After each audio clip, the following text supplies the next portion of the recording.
네.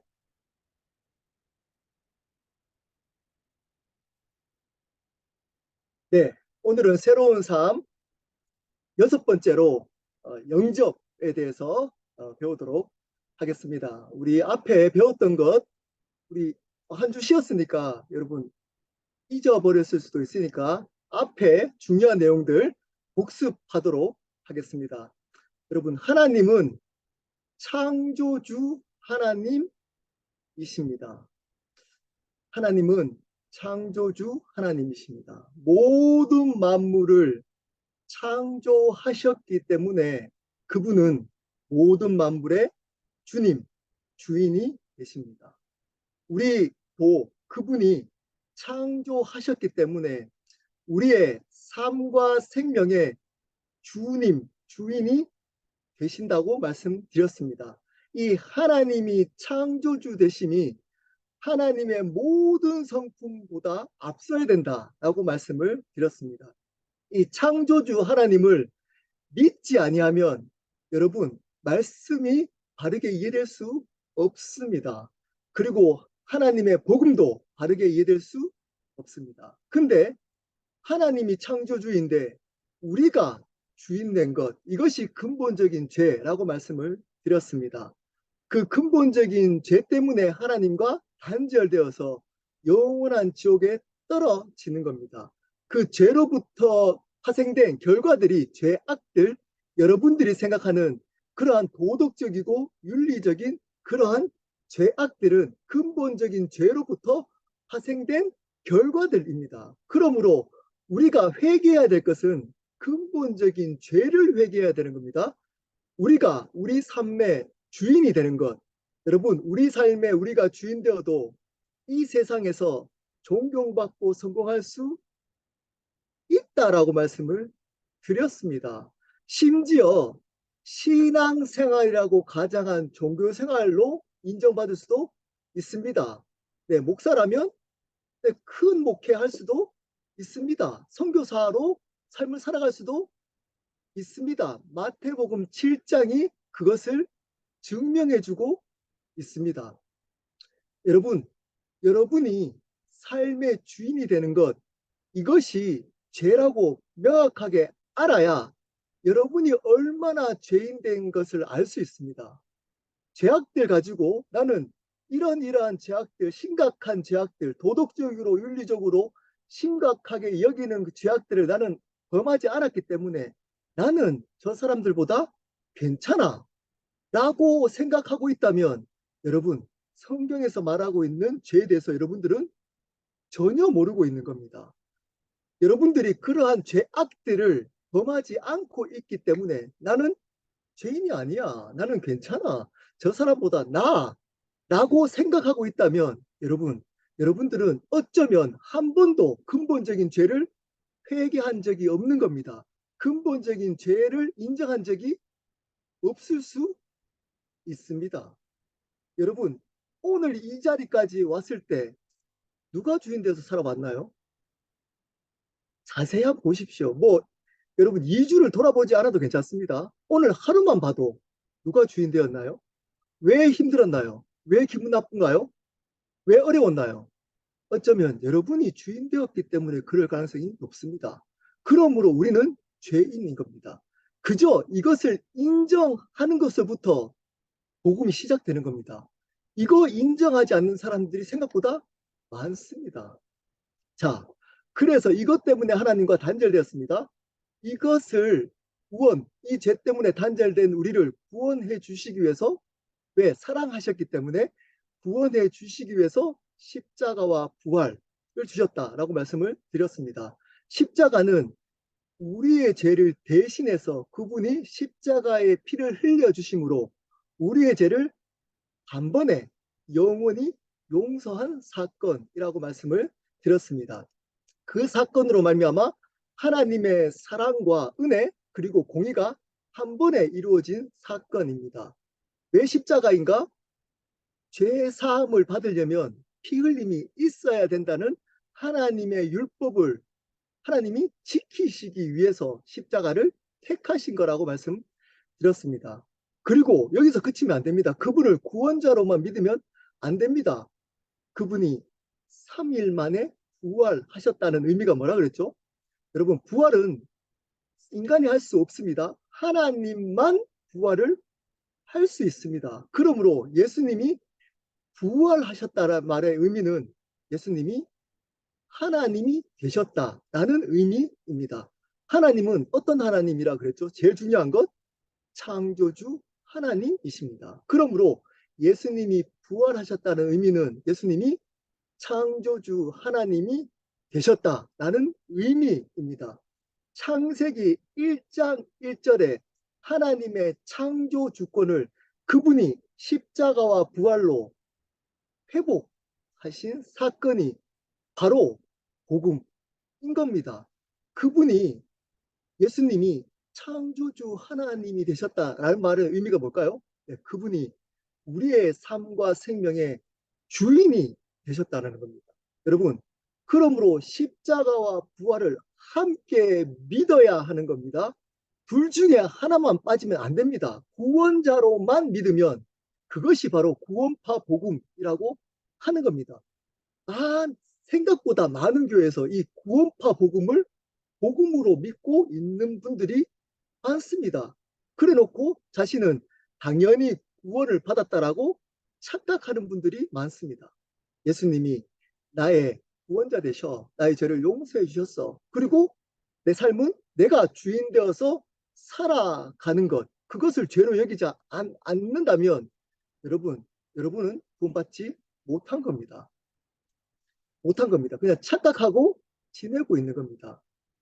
주인이 바뀌는 겁니다. 주인이 바뀌어야 하는 겁니다. 자, 그 십자가 부활을 믿는다는 것은 그냥 입술로 믿는 거 아니라 그랬습니다. 저번 2주 전에 회개하고 오늘 영접을 통해 믿는 겁니다. 믿음은 반드시 회개와 영접을 통해 믿는 겁니다. 여러분, 믿는 것은 그냥 입술로 믿습니다. 한다고 믿는 거 아닙니다. 여러분, 그렇게 되면 속을 수 있습니다. 회개. 자, 회개를 영접과 포함시킬 수도 있고 오늘 영접을 회개에 포함시키기도 합니다. 하지만 이렇게 분리시켜 놓은 것은 강조하기 위함인 겁니다. 왜냐하면 이 믿음에 대해서 너무 잘못 알고 있는 분들이 생각보다 많습니다. 나는 믿고 있다 라고 할 때 믿음이 뭡니까? 얘기하면 입술로 예수님을 믿는다라고 하면 믿는 줄 압니다. 또는 복음의 내용을 알고 있으면 믿는 줄 압니다. 알고 있는 것을 깨달음, 이게 구원파 복음이잖아요. 깨달았기 때문에 그 복음을 알기 때문에 나는 믿고 있다 라고 착각하는 분들이 있습니다. 그렇다면 사단도 구원받아야 된다 그랬죠. 사단은 예수님에 대해서 정확하게 알고 있었지만 구원받지 못했습니다. 왜냐? 영접하지 않았기 때문에. 예수님을 사단은 영접한 적이 없기 때문입니다. 이 사단처럼 믿는 분들이 있습니다. 복음을 알고 있다고, 예수님을 알고 있다고 입술로 고백한다고 자신은 구원받았다, 믿고 있다 라고 착각하는 분들이 생각보다 많습니다. 많습니다. 그 사람이 여러분일 수 있습니다. 자, 믿음은 첫 번째 회개는 뭐라 그랬나요?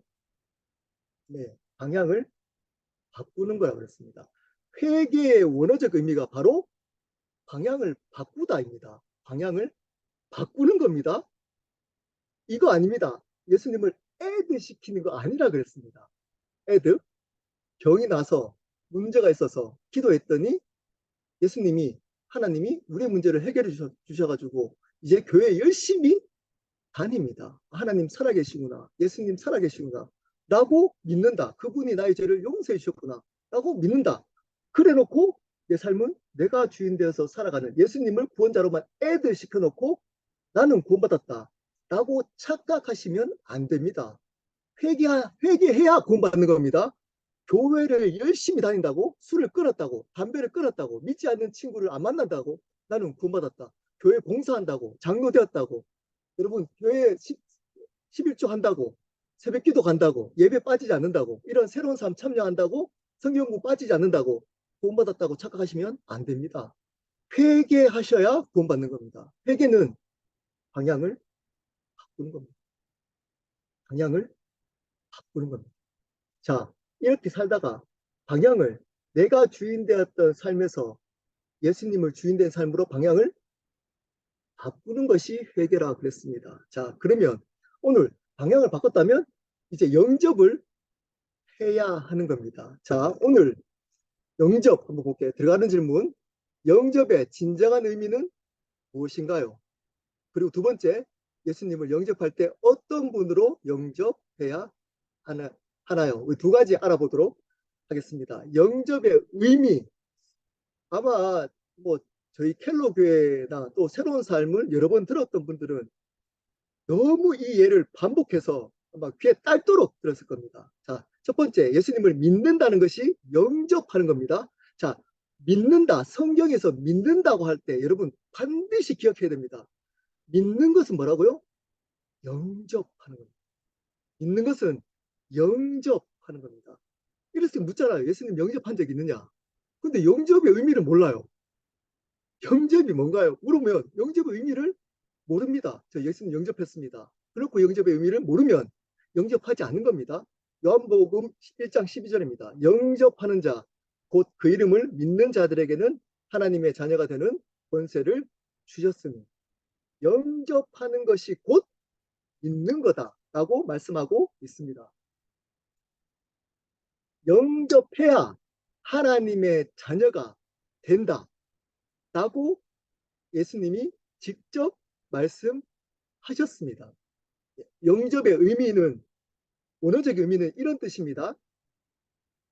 손님을 초대하는 의미와 같습니다. 그 손님을 어떤 분으로가 아니고 이제 어떤 분은 뒤에 나옵니다. 그 손님을 초대하는 그 의미와 같습니다. 영접은. 여러분, 손님을 여러분 집에 초대를 해놓고 여러분이 좋아하는 드라마를 보고 있나요? 초대해놓고 여러분이 하고 싶은 것을 하시나요? 그렇게 손님 초대하는 사람 아무도 없습니다. 손님을 초대했다면 그 손님에 맞도록 시간을 보냅니다. 손님이 좋아하는 내용의 이야기를 주고받습니다. 손님이 좋아하는 음식을 대접합니다. 언제까지? 손님이 갈 때까지. 손님을 내버려 두고 내가 마음대로 하지 않습니다. 네, 이게 영접입니다.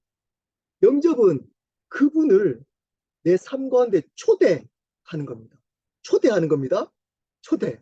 그러면 그 초대한 분은 어떻게 된다고요? 네, 그 초대한 분을 위해서 살아가야 하는 겁니다. 언제까지? 그분이 우리의 삶을 떠나갈 때까지. 여러분, 그분은 한번 오시면 언제까지 안 떠나가시나요? 네, 영원히 안 떠나갑니다. 자, 그러면 그분을 영원히 초대해서 더불어 살아가는 것이 바로 영접. 그분을 초대해서 그분이 떠나갈 때까지 더불어 그분을 위해서 살아가는 것. 그것이 성경에서 말하고 있는 영접, 믿는, 믿음이라는 겁니다. 믿음. 입술로 믿습니다. 라고 하고 그분과 동행하고 더불어 살아가지 않는다면 믿는 것 아닙니다. 아닙니다. 그분을 위해서 살아가지 않는다면 믿는 것, 영접한 적이 없는 겁니다. 없는 겁니다. 자, 뒤에 그러면 그분을 어떤 분으로 믿고 동행해야 되는지는 뒤에 하도록 하겠습니다. 우리 한 절씩 보도록 하겠습니다. 요한계시록 3장 20절입니다. 볼지어다 내가 문 밖에 서서 두드리노니 누구든지 내 음성을 듣고 문을 열면 내가 그에게로 들어가 그로 더불어 먹고 그는 나로 더불어 먹으리라. 누구든지 예외 없습니다. 어떤 죄인이든지 여러분 어떤 사람이든지 이러한 내 음성, 하나님의 음성은 지금은 말씀과 복음으로 들려집니다. 지금 이렇게 복음이 들려질 때, 아, 예수님을 주인으로 영접해야 하는구나 라는 음성을 듣고 내 마음의 문을 열고 그분을 내 삶 가운데 초대하면 그분은 우리로 더불어 먹고 지낸다. 다른 말로 살아 살아가신다. 더불어 살아가는 겁니다. 이게 바로 가장 성경에서 말하고 있는 영접을 잘 보여주고 있는 겁니다. 잘 보여주고 있는 겁니다. 그분과 더불어 먹고 살아가는 것이 영접입니다. 데살로니가전서 5장 10절입니다. 예수께서 우리를 위하여 죽으사 우리로 하여금 깨어있든지 자든지 자기와 함께 살게 하려 하셨습니다. 그분과 함께 살아가도록 하기 위함이라는 겁니다. 예수님 믿는다는 것은 그분과 더불어 살아가는 겁니다. 살아가는 겁니다. 베드로전서 4장 1절부터 2절입니다. 그리스도께서 이미 육체의 고난을 받으셨으니 너희도 같은 마음으로 값없을 삼으라. 이는 육체의 고난을 받은 자는 죄를 그쳤음이니 그 후로는 다시 사람의 정욕을 따르지 않고 하나님의 뜻을 따라 육체의 남은 때를 살게 하려 합니다. 하나님의 뜻을 따라 살게 하도록 하기 위함이라는 겁니다. 그리스도를 믿게 하는 이유는 하나님의 뜻을 따라 이제는 우리의 정욕, 다른 말로 내가 주인 되어서 내가 원하는 내 뜻대로 살지 않고 하나님의 뜻대로 믿고 나서 그 나머지 육체의 시간을 믿은 후에 그분의 뜻대로 살도록 하기 위함이라는 겁니다. 살게 하려, 위에도 살게 하려, 그 위에는 더불어 먹고 마신다, 산다. 계속 반복하고 있습니다. 고린도후서 5장 15절부터 17절 말씀입니다. 17절부터 뒤에 한번 혹시 보도록 하겠습니다. 17절 제가 읽겠습니다. 그런즉 누구든지 그리스도 안에 있으면 새로운 피조물이라 이전 것은 지나갔으니 보라 새 것이 되었도다. 여러분 이 말씀 아마 여기 계시는 분들은 한 번 이상은 들으셨을 겁니다. 여러분 어떨 때 이 말씀이 은혜가 되나요? 네, 여러분의 삶이 무너지고 상처받고 그리고 힘겹게 살아가고 있는데 예수님을 믿어가지고 이제 그 상처와 아픔을 극복하고 이 세상에서 당당하게 잘 살아가도록 만드는 그러한 새로운 존재가 됩니다.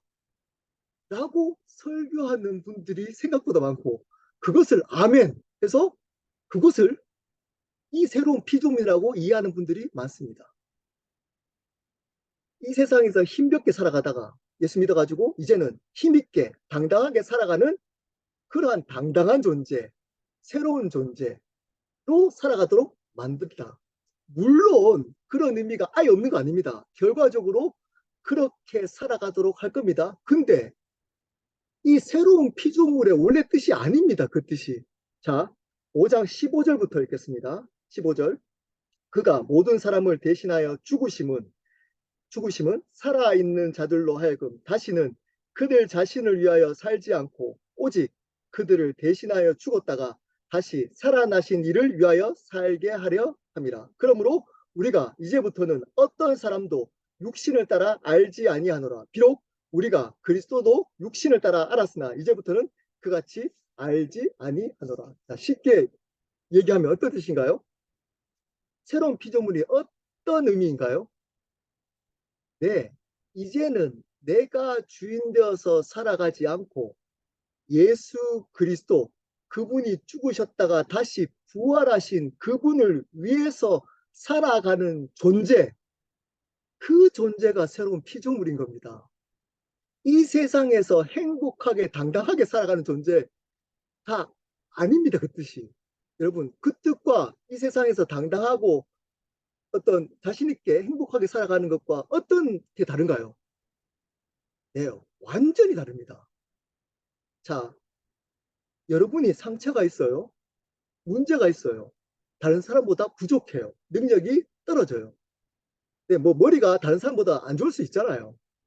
네, 안 좋을 수 있잖아요. 여러분들 중에 뭐 부정하고 할 수 있지만, 네, 뭐 주위에 보면 머리가 안 좋은 뭐 자신도 알고 네, 대충 아는 분 있잖아요. 그리고 건강도 안 좋은 분 있을 수 있잖아요.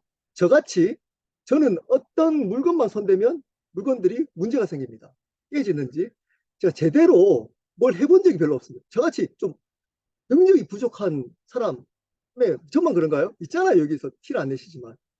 여러분, 이렇게 살다가 예수 믿으면 능력이 이제 머리가 좋아지고 쭈구리처럼 지내다가 갑자기 예수님이 도우심으로 내가 이 세상에서 제가 손대면 다 부서졌는데 이제는 제가 손을 내면 이제 문제가 해결이 되는 거예요. 이런 존재, 이런 존재가 된다고 얘기하는 건가요? 그래서 행복해지는 거 아닙니다. 여전히 머리 나쁘고 여전히 건강이 안 좋고 여전히 내가 손대면 문제가 생기는 쭈구리라도 이 삶을 인도하시는 분, 이 삶을 인도하시고 주관하시는 그분이 예수 그리스도이심을 믿고 살아가는 존재, 믿고 살아가는 존재, 그 존재가 새로운 피조물인 겁니다. 여러분, 이 세상에서 예수 믿어가지고 더 행복해지는 새로운 피조물이 그 뜻이 아니라니까요. 여전히 세상에서 쭈구리로, 부족함으로, 능력 없이 잘 못하고, 네, 그냥 능력 없이 살아갈 수도 있습니다. 새로운 피조물 돼도. 그 상황 속에 누가 주인이냐, 누가 주인이냐를 선포하며 살아가는 존재. 그 존재가 그럼에도 불구하고 내 삶의 주인은 예수 그리스도라를 믿으며 살아가는 그 존재가 새로운 피조물입니다. 고난이 계속 반복되고 뭐 예전이나 지금이나 바꾼 게 별로 없고 힘든 것들이 똑같이 힘들고 예수 믿으니까 더 힘들어지고 더 문제가 생기고 네 그러더라도 새로운 피조물로 살아갈 수 있습니다. 어떻게 하면 그 삶을 주관하시는 주관자가 창조주 하나님이심을 믿고 고백하고 인정하는 존재. 그 존재가 새로운 피조물인 겁니다. 근데 복음이 타락되면서 말씀이 타락되면서 이러한 존재를 만들어가는 교회가 어떤 존재죠? 세상에 영향력 있는 사람이 되라. 더 세력을 교회에 영향력을 끼쳐라. 세상 가운데. 더 커져라. 더 높아져라. 더 능력을 가져라. 하나님 꼬리가 되지 말고 머리가 되어라. 꼬리 되어도 새로운 피조물 될 수 있습니다. 머리 될 필요 없습니다. 옛날에 제 딸을 가지고 어떤 분이 왜 이렇게 똑똑한 애를 공부도 안 시키고 이렇게 놀게 하냐고 저한테 얘기한 적이 있더라고요. 그러면서 이렇게 얘기했어요. 만약에 평강이가 청소부로 살아간다면 하나님께 영광이 되겠냐? 똑똑한 이렇게 평강이를 좀 잘 서포트해가지고 변호사나 이렇게 의사나 이렇게 뭐 이런 걸로 이렇게 하면 얼마나 하나님께 영광이 되겠냐? 많이 들어본 교회에서 많이 들어본 얘기 아닌가요? 어쩌면 여러분 마음속에서도 그렇게 생각하고 있지 않나요? 가짜입니다, 가짜. 청소부로 살아가는데 하나님 영광 왜 못 돌리나요? 청소부로 살아가면 하나님 영광 못 돌리나요? 성경에 어디 나와 있나요, 그게? 그러면 12제자가 제자들이 제일 영광 못 돌렸습니다. 더 문제는 뭐냐면 은혜의 근원이신 예수님이 하나님께 영광 제일 못 돌린 분이십니다.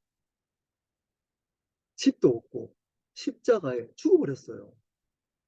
이 세상에 이런 게 없어요. 하나님께 영광 못 돌렸겠네요, 예수님. 예수님이 하나님께 가장 큰 영광 돌린 이유가 뭘까요? 십자가와 부활 때문입니다. 하나님이 주님이시다. 하나님이 창조주시다를 십자가와 부활을 통해서 드러내셨기 때문입니다. 여러분, 그것이 새로운 피조물입니다. 입니다. 이거 잊어버리시면 큰일 납니다. 큰일 납니다.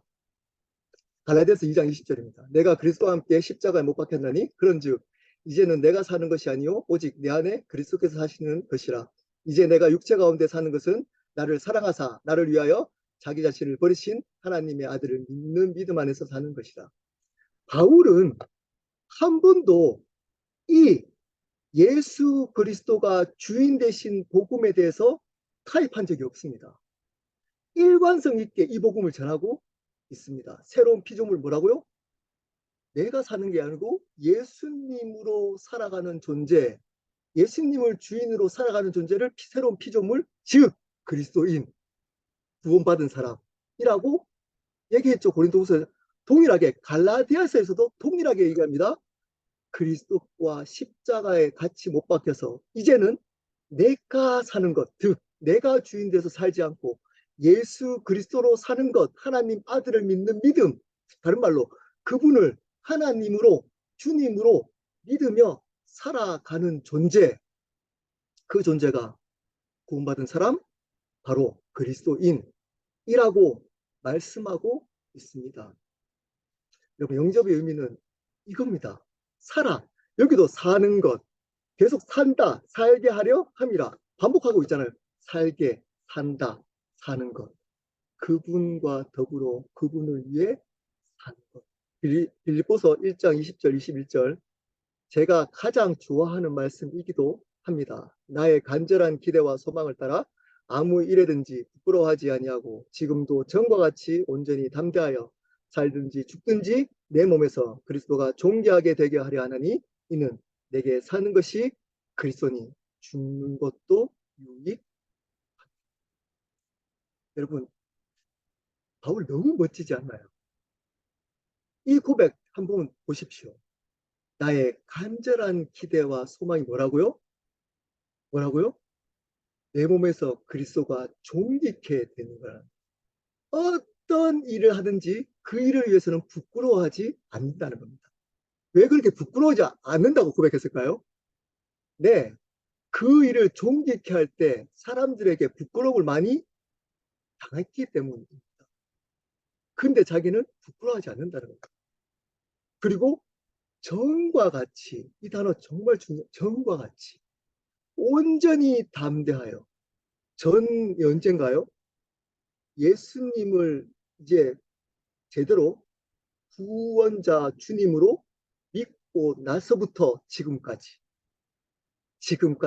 한 번도 변함없이 온전하게 담대하여 살든지 죽든지 내 몸, 내 삶 전체에서 오직 그리스도만 존귀케 되기 위해서 살아갔다 라고 고백합니다.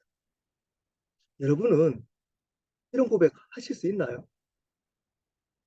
이제껏 예수님을 이용해서 여러분이 존귀케 하기 위해 살아가지 않으셨나요? 예수님을 이용해서 여러분의 문제를 해결해 주도록 만드는 존재로 이제껏 살아가면서 이것을 신앙이라고 착각하고 살아가지 않나요?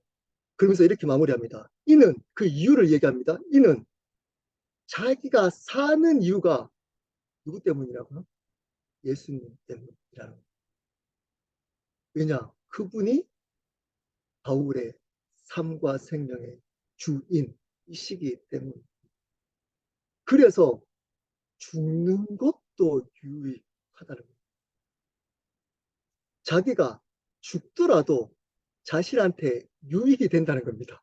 왜 그럴까요? 네, 천국 가잖아요. 영원히 그분과 영원히 동행하잖아요. 여러분, 이 말씀 꼭 한번 끝나고 나서 묵상해 보시기를 바랍니다. 이 고백을 하는 자들이 바로 그리스도인입니다. 이 고백을 하는 사람이 그리스도인입니다. 이 말씀을 들을 때 이 말씀이 바르게 마음속에 새겨지는 사람이 그리스도인인 겁니다. 그냥 내가 존귀케 살아가고 여러분의 삶을 위해서 그분을 이용해서 여러분의 간절한 기대와 소망이 그분을 존귀케 하기 위한 게 아니고 여러분의 비즈니스가 잘 되기 위함이거나 여러분의 자녀가 잘 되기 위함이거나 여러분의 삶이 더욱더 행복하기 위함이라면 여러분들은 예수님을 영접한 적이 없습니다. 여러분들은 예수님을 영접한 적이 없습니다. 다른 말로 지옥 갈 존재들입니다. 그런 존재들이 마태복음 7장에 많다. 예. 왜냐하면 그 길은 넓고 크잖아요. 여러분을 위해 기도해서 여러분 하나님께 응답 받으십시오. 응답이 뭔가 여러분을 위한 응답. 하나님 은혜 받았습니다 할 때 그 은혜가 뭔가요? 여러분이 잘 되면 은혜 받았다 그러잖아요. 네. 참된 은혜는 제가 이번 주에 제가 수업 배울 때 제 켈로그에 나눴습니다. 참된 은혜는 뭔가요? 어떤 상황 속에서도 예수 그리스도를 주인으로 고백할 수 있는 믿음의 삶 자체가 은혜의 삶입니다. 그게 은혜의 삶입니다. 여러분에게 잘 되는 응답이 많아지는 것이 은혜가 아닙니다. 근데 그런 은혜를 가르쳐요. 그런 은혜를 가르치는 곳이 사람들이 몰려듭니다. 이 땅에 무슨 천국을 이룰 것처럼 이 땅에 여러분 거기에는 많은 사람들이 있지만 죄송하지만 어쩌면 그들은 멸망의 길을 가고 있을 줄. 자, 중요한 영접의 두 가지 측면 알아보겠습니다. 이거는 반복해야 했던 거라 가지고 여러분 뭐 아실 겁니다. 첫 번째, 예수님을 구원자로 영접해야 합니다. 십자가를 통해 그분이 나의 죄를 용서한 유일한 구원자로 영접, 내 삶과 그분을 그런 분으로 여기면서 살아가야 하는 겁니다. 요한복음 14장 6절입니다. 예수께서 이르시되 내가 곧 길이요 진리요 생명이니 나로 말미암지 않고는 아버지께 올 자가 없느니라. 아버지께 올 자가 없다. 예수님 밖에 진리가 없습니다. 요즘 교회 안에서도 예수님 외에 다른 구원자가 있다라고 하는 가르침, 신학이 슬그머니 많이 들어옵니다. 그리고 미국에는 생각보다 이 신학이 훨씬 대세입니다. 훨씬 대세. 예수님 외에 산을 올라갈 때 꼭 이렇게만 올라가도 되냐? 이렇게도 올라갈 수 있고, 이렇게도 올라갈 수 있고, 하나님께 가는 방법이 다양하지. 예수님만 가지고 가냐? 그래서 우리는 하나님을 믿는다면 다 하나 될 수 있다. 네, 하나 될 수 있다. 큰일 납니다, 여러분. 큰일 납니다. 예수 그리스도 외에는 하나님께 갈 길이 없습니다. 그렇기 때문에 진리라고 하는 겁니다. 1 플러스 1이 2가 진리가 되는 이유가 뭘까요? 1 플러스 1이 3도 될 수 있고 4도 될 수 있고 2도 될 수 있으면 진리가 아닌 겁니다. 2만 되어야 진리인 겁니다. 진리는 그것만 독단적이어야 됩니다. 절대적이어야 되는 겁니다. 이것도 되고 저것도 되는 것은 진리가 아닙니다. 여러분, 예수님만 구원자, 유일한 길입니다. 사도행전 4장 12절입니다. 다른 이로서는 구원을 받을 수 없나니 천하 사람 중에 구원을 받을 만한 다른 이름을 우리에게 주신 일이 없음이라 하였더라. 하나님이 예수님 외에는 구원받을 다른 이름을 우리에게 주신 적이 없다라고 성경은 밝혀주고 있고 제자들은 이거 전하다가 순교 했습니다. 이거 전하다가 예수님 외에는 구원의 이름이 없다. 오직 예수. 오직 예수. 이것 때문에 죽은 겁니다. 지금은 희미해졌습니다. 희미해졌습니다. 여러분, 예수님만 하나님께 나갈 수 있는 유일한 구원자 길입니다. 이분으로 믿어야 되는 겁니다. 영접해야 되는 겁니다. 두 번째, 주인으로 영접해야 합니다. 그분을 나의 죄를 용서하신 유일한 구원자로만 믿으면 안 됩니다. 그분이 3일 만에 부활하셔서 지금도 살아계신 나의 삶과 생명의 주인으로 영접해야 합니다. 부활하셨다는 말의 의미를 앞에서 말씀드렸잖아요. 그분이 창조주 하나님이시다. 그분이 나의 삶과 생명의 주인이 되신다. 라는 것을 부활을 통해서 선포하신 겁니다. 그렇게 믿어야 되는 겁니다. 로마서 14장 7절 9절입니다. 우리 중에 누구든지 자기를 위하여 사는 자가 없고 자기를 위하여 죽는 자도 없도다. 우리가 살아도 주를 위하여 살고 죽어도 주를 위하여 죽나니 그러므로 사나 죽으나 우리가 주의 것이로다. 이를 위하여 그리스도께서 죽었다가 다시 살아나셨으니 곧 죽은 자와 산 자의 주가 되려 하십니다. 예수님이 죽으셨다가 다시 살아나신 이유가 뭐라고요? 죽은 자와 산 자의 주가 되기 위함이다. 우리 중에 누구든지 자기를 위하여 사는 자가 없었습니다. 어떨 때? 네, 로마서를 지을 그때는 예수 그리스도를 믿는다 그랬을 때는 자기를 위해서 사는 자가 없다라고 이야기할 때 다 동의가 되었던 분들이 그리스도인이었습니다. 자기를 위하여 사는 자도 없고 자기를 위하여 죽는 자도 없도다. 이런 얘기하면 그리스도인들이 다 동의했다니까요. 다. 근데 지금은 보십시오. 여러분은 누구를 위해서 살아요? 여러분은 누구를 위해서, 여러분 왜 힘든가요? 왜 힘든가요? 왜 여러분들은 계속 상처받았다 그러나요? 왜 힘들다 그러나요? 여러분을 위해서 살기 때문 아닌가요?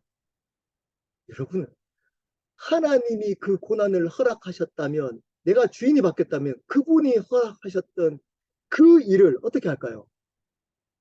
받아들입니다. 왜냐? 내가 삶의 주인이 아니기 때문, 그분이 이것을 허락하셨기 때문인 겁니다. 우리가 살아도 주를 위하여 살고 죽어도 주를 위하여 죽나니 그러므로 사나 죽으나 우리는 주의 것, 주의 소유, 주의 소유라는 겁니다. 제가 소유 얘기했잖아요. 소유가 뭔가요? 소유. 이거 제 거잖아요. 제 거. 이거 제 거잖아요. 먹다가 물 있어요.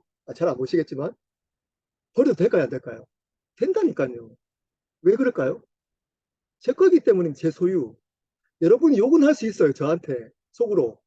아니 저 목사는 물도 다 안 마셨던 것을 저렇게 사치스럽게 버릴 수 있느냐. 욕은 할 수 있어요. 근데 저는 이거 버릴 권리 있습니다. 왜일까요? 이게 제 것이기 때문에 제 소유. 이 뜻인 겁니다. 여러분, 하나님이 여러분 삶을 그렇게 고난 가운데 주실 수 있나요, 없나요? 있습니다. 이게 안 믿겨지나요? 여러분, 영접한 사람이 아닐 수 있습니다. 영접한 사람이 아닐 수 있습니다. 여러분, 있어요. 왜냐? 우리는 주의 것이기 때문에, 주님의 소유이기 때문에. 이것이 믿어지는 사람이 그리스도인이랄까요? 자, 이를 위하여. 자, 이거 주의 소유를 만들기 위해서 어떻게 돼? 이를 위하여 그리스도가 죽었다가 다시 살아나셨다.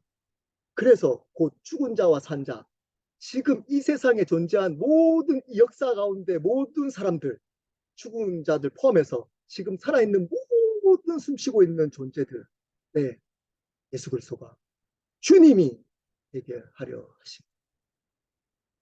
그분이 주님이 회개하시기 위해서 십자가에 돌아가셨다가 부활하셨다. 그렇기 때문에 너는 내 거야. 너는 내 마음대로 할 수 있어. 이겁니다. 이거 믿어지는 거. 여러분, 구약에 출애굽을 이스라엘 백성을 하나님의 백성들을 고난 가운데 있어서 출애굽을 시키잖아요. 예. 근데 몇몇 뭐 잘못된 해석을 하는 신학자들 이것을 구원과 연결시킵니다. 여러분 그 얘기는 구원의 얘기가 아닙니다. 그리스도인이 이 땅 가운데 어떻게 살아갈지에 대한 이야기입니다. 여러분 출애굽 여러분 삶 속에 하나님이 출애굽시킬 수 있습니다. 여러분 고난 가운데 이제 건지셔가지고 여러분을 하나님의 자녀로 살아가게 하는 그 얘기입니다. 자, 여러분을 출애굽시켰어요. 하나님 자녀로 불러주셨어요. 자, 그리고 나서 그 이스라엘 백성을 어디로 인도했나요? 광야 40년 광야로 인도했습니다. 새로운 피조물로 만들어가는 새로운 피조물. 여러분 예수 믿으면 잘 될 거야. 성경에 나와 있나요? 마음이 합한 자라고 했던 다윗 이 세상에서 하나님이 딱 마음을 다 살펴봤어요. 이스라엘에 존재하는 사람들의 마음을 다 살펴보니까 제일 그 마음에 드는 사람이 누구였다고요? 다윗이었습니다. 근데 그 다윗을 어떻게 다뤘나요? 장인이었던 사울이 다윗을 죽이려고 쫓아와요. 그래서 겨우 그 사울이 죽어서 왕이 되어서 조금 안정되려고 했더니 누가 또 죽이려고 쫓아오나요? 아들이었던 압살롬이 쫓아옵니다. 아들이었던 압살롬이 하나님이 마음이 합한 자인 다윗을 그렇게 다뤘어요. 근데 그 다윗의 위대함은 여기에 있습니다. 시편 23편에 압살롬 자기의 아들에게 쫓겼던 그 상황 속에 이렇게 고백해냅니다. 여호와는 나의 목자시니 내게 부족함이 없으리라. 마지막에 이렇게 끝냅니다. 내가 여호와의 집에 영원히 거하리라. 이 뜻이 뭔가요? 내가 그분으로 말미암아 영원한 생명 것으로 말미암아 나는 살아갈 거다. 그것을 가지고 이 땅에 있는 것들 고난으로 하나님 원망해 본 적 없습니다. 다윗은 물론 힘들다 고백하고 했지만 다윗은 알았습니다. 누가 주인인지. 바울 그렇게 열심히 복음을 전했는데 제자들 열심히 복음을 전했는데 11명, 네, 요한 빼놓고 11명은 다 순교했습니다. 비참하게 죽었습니다. 바울은 그렇게 열심히 복음을 전했는데 고난 투성이로 삶을 살았습니다. 그리고 로마 감옥에서 비참하게 죽어버립니다. 근데 어느 순간부터 이 교회가 이 복음을 전하지 않고 가짜 복음을 전합니다. 전혀 예수 믿으면 잘 될 겁니다. 나와 있나요? 자, 광야로 인도했어요. 그리고 이렇게 얘기합니다. 젖과 꿀이 흐르는 가나안 땅. 하나님은 젖과 꿀이 흐르는 우리의 가나안 땅으로 인도하십니다. 여러분, 가나안 땅이 젖과 꿀이 그 뜻인가요? 젖과 꿀의 의미는 하나님만 주인으로 살아가도록 만드는 이 뜻입니다. 뭐 이거는 제가 뭐 옛날에 설교한 적이 있기 때문에 젖과 꿀이 흐른다는 것을 잘 이렇게 이거 가지고 잘 사는 게 아닙니다. 가나안 땅 들어갔더니 어떤 일이 있나요? 네, 가나안에 있는 우상들을 섬기는 나라들과 싸워야 되잖아요. 목숨 걸고 출애굽해서 광야에서 전쟁. 이것이 그리스도인의 삶입니다. 그 속에 예수 그리스도가 주인이심을 선포하고 살아가는 삶. 이 삶이 그리스도 예수님을 영접한 자들의 삶인 겁니다. 신약에 예수님이라는 단어가 제가 찾아보기로는 919번이 나옵니다. 그 예수님을 소개할 때, 그 예수님 앞에 수식어로 또는 예수님이 어떤 분이라고 소개할 때 719번을 예수님을 주로 소개합니다. 주님. 그 약 80%를 예수님을 주님이라고 소개합니다. 네, 예수님은 사랑이시다. 은혜가 풍성하시다로 소개하고 있지 않고 그것은 다 합쳐가지고 20%밖에 안 됩니다. 예수님을 주님이다 라고 80% 거의 대부분을 예수님을 주님으로 소개하고 그렇게 믿어야 구원받는다라고 성경은 강조하고 반복하고 있습니다. 근데 우리는 그것을 강조하고 있지 않습니다. 여러분이 주인 되어도 아무 구원받는데 상관없는 가짜 복음, 아무 문제 없는 그렇게 살아가도 뭐 인정받는 교회에서 아무도 지적당하지 않고 확인 안 시켜주고 확신만 심어주는 여러분 성경 전체에 제일 많이 나오는 단어가 뭘까요? 눈치 빠른 분들은 뭐 아시겠죠? 자, 그러면 두 번째 많이 나오는 단어가 뭘까요? 두 번째. 하나님입니다.